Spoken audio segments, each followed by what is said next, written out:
प्रजा की कानागदब थबकसिंग लेंगाकना करीमता यंगसिलक्तबा मियामदा कानाबा पीगदब थबकसिंग कानाहंदना नमसिंदुना थंबा असि लाइबक थीबनी हाइना मणिपुर प्रदेश कांग्रेस कमिटी की प्रेसिडेंट के मेघचंद्रना फोंदोरक्ली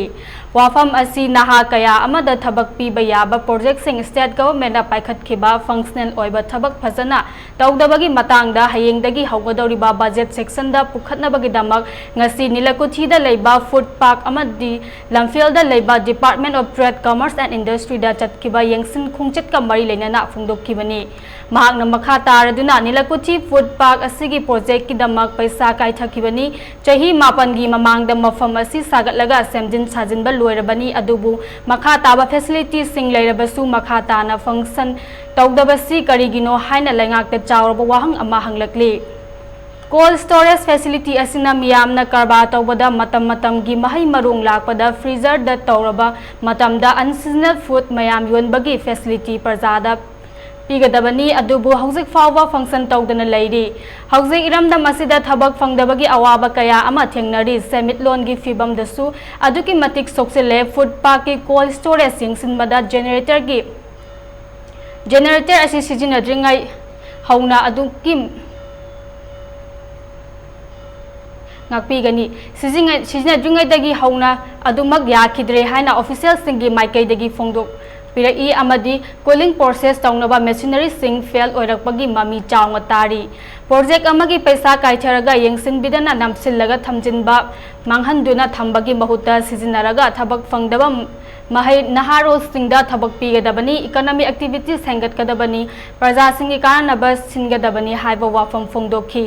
Khongsat aduda Manipur ki senior Congress leader Dizamani MPCC ki spokesperson and Bhupendra Maitai Lamlai Kendra ki former Congress candidate Achoibam Diben amadi MPCC ki maru oiba kayasu saruk yakhi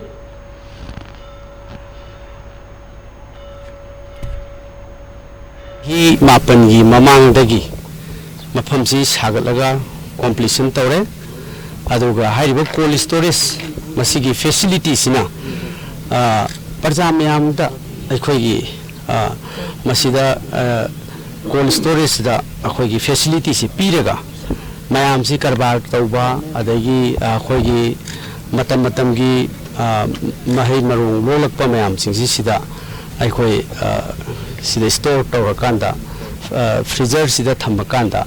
unseasoned fruits mayam sing adagi mahai marung mayam yon bagi facility se praja da pigedabane adu haibasi paisa se kaithokre aduga sarakanda thamakanda nongmabuk function tawde adu aikoi sports da lakpa kanda aikoi gi kai khumnajari ba officer mayofi unobada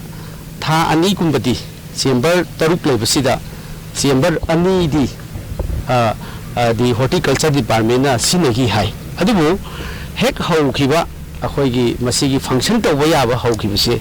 मसीदगी अमुक्ता हौद्री अदो मसी controller of auditor general of India नसु report अम्पी assembly द table तौरगा 2020 गी मागी इन्वेस्टिगेशन तब मतमदा ऑडिट तब मतमदा हाउस द 2023 गी कनोदा असेंबली सेशन दा अखोगी रिपोर्ट से टेबल खुदिमुक्ता मेंबर्स सिंग थमखी अदुदा फाइंडिंग मसीगी पोसी आइना उजरकपुनी